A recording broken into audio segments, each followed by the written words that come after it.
natin, meron na po ba tayong plano or i-consider na mag-influence pa ng mas maraming kabataan na maging boxingero po, lalo na di pa nga po parang lamang po yung mga Pilipino pagdating po sa ganitong sports?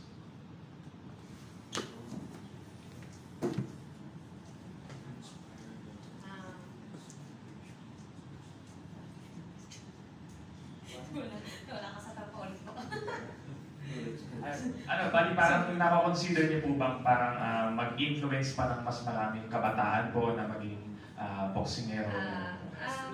Yes po, lalo na po sa akin, syempre po sa 12 years ko as national team. 12 years? Yes po. On the record yan, 12 years. Yes po, 12 years. I started 2012.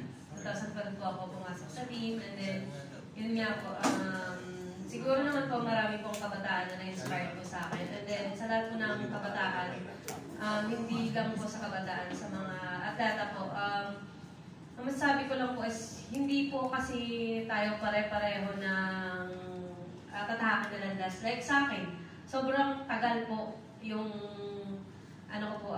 bago po ako naging Olympian po. Tapos may iba naman po, di ba po, na parang bigla lang, ganun. Ang bilis ng po nila. So, sa akin ang masasabi ko sa lahat po is, huwag po tayong magmadali.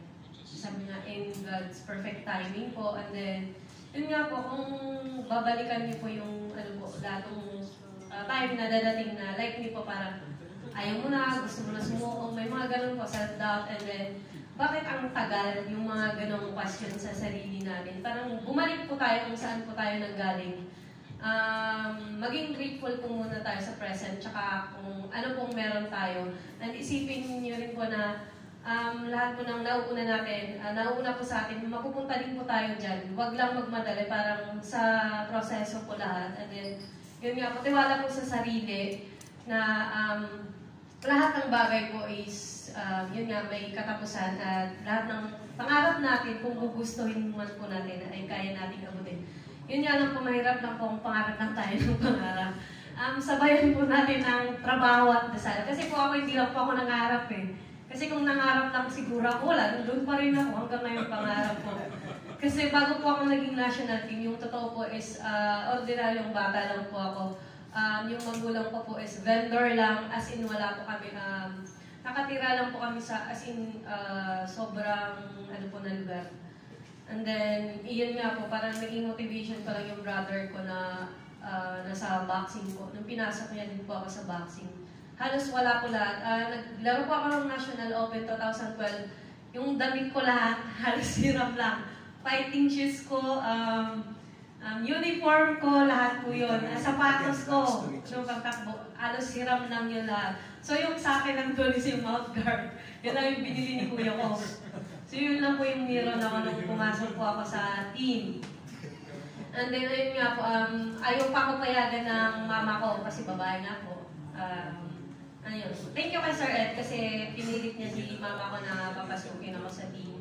And then, nung papunta din po ng Manila, wala po kaming pera. So, ayun po, may mga tumulong na rin naman po para po makapunta ako ng Manila. And then, yung pamasahe na rin po is sa ABAP na rin po. So, ayun po. And then, sa lahat po ng kabataan, hindi po madali po yung proseso. At sa lahat po ng Pilipino, naakala po nila is parang biglaan po yung natanggap naming blessing sa parang ang laki-laki naman, tas wow, ang biglaan. Hindi po. Hindi niyo po kasi nakita yung kung saan po nanggaling lahat. Sa dugot pawis, malayo kami sa pamilya, and then sa training po namin, sa mga injuries po, sa mga self-doubt po, tapos minsan po na kailangan po namin yung magulang namin, lalo na po pag may mga sakit kami minsan, sobrang malayo po sila. Yun po ang hindi nila makita, and then sa mga sacrifices po namin lahat.